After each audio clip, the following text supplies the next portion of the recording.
Alors, la spécificité technique d'AG2R La Mondiale, c'est effectivement, nous sommes des experts de la protection sociale et de l'ingénierie de la protection sociale.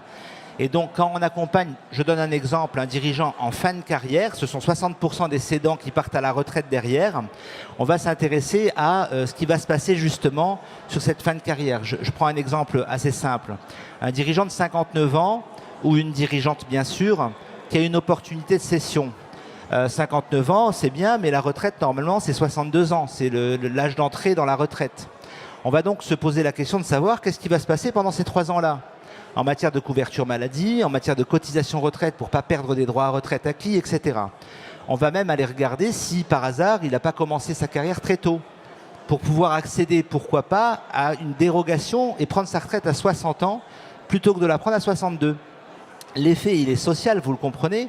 Si je prends un dirigeant qui a construit 40 000 euros de retraite par an et qui la prend 2 ans plus tôt, ben ça fait 80 000 euros d'encaisser en mieux. Et un statut social de retraité, on n'aura que quelques mois à gérer entre la cession de l'entreprise et le statut de retraité, qui est très protecteur pour la famille.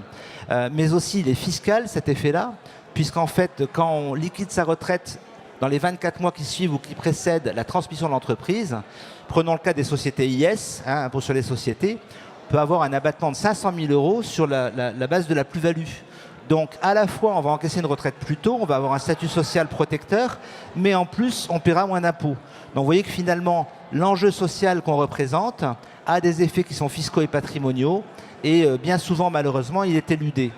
Un dernier exemple, si le dirigeant veut accompagner, par exemple, son enfant repreneur, admettons, il va peut-être décider de faire un cumul emploi-retraite.